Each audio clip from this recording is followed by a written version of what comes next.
অৱশেষত যোৱাকালি তেজপুৰ ন্যায়িক আদালতৰ চৌহদত দিনজোৰা উৎকণ্ঠাই বিৰাজ কৰাৰ অন্তত সন্ধিয়া ৮:৩০ মান বজাত ৰঙাঘৰলৈ প্ৰেৰণ USTMৰ অধ্যক্ষ Mahbubul হকক।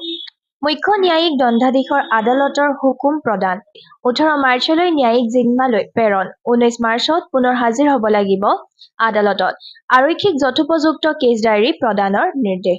Dhekiajuli PS case number 55 of 25 under section 318 within bracket 4 316 within bracket 5 336 within bracket 3 of BNS and read with section 11 within bracket 1 the Public Examination Prevention of Unfair Means Act 2024 এই ধাৰাত এটা গোচৰ ৰুজু হৈছে আৰু সেই গোচৰটোত অভিযুক্ত হিচাপে মহবুবুল হক পুলিচে তেজপুৰ পুলিচে এৰেষ্ট কৰিছে আৰু সেই এৰেষ্ট কৰি আজি মাননীয় আদালতত তেওঁলোকে হাজিৰ কৰিছে আৰু হাজিৰ কৰি পুলিচে ফাৰ্ডাৰ ইনভেষ্টিগেশ্যনৰ কাৰণে বা ফাৰ্ডাৰ ইণ্টাৰগেশ্যনৰ কাৰণে তেওঁ ৰিমাণ্ড বিচাৰিছিলে police remand.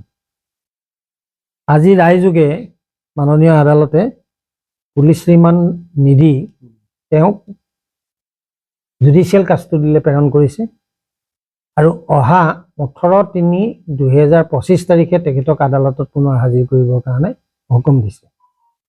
In the mean time Mahbubul হকৰ বাবে অধিবক্তাই এখন জামিনৰ প্ৰেয়াৰ দিছিল আৰু সেই জামিনৰ প্ৰেয়াৰটো আজি মাননীয় আদালতে কনচিডাৰ কৰা নাই। পাব্লিক প্ৰচিকিউটৰসকলৰ যুক্তি শুনাৰ পিছত তেওঁৰ জামিনৰ আবেদনখন কনচিডাৰ কৰা নাই আৰু সেই জামিনৰ আবেদনৰ ওপৰত আমাৰ চৰকাৰী পক্ষক তেওঁলোকৰ সাবমিশ্যন দাখিল কৰিবৰ কাৰণে 18 তাৰিখে পুনৰ একেটা দিনতে ডেট ফিক্স কৰিছে আৰু সেইদিনাখনেই জামিনৰ দৰখাস্তৰ শুনানি হ'ব। এইটোৱেই হৈছে আজি মাননীয় আদালতৰ ৰায়।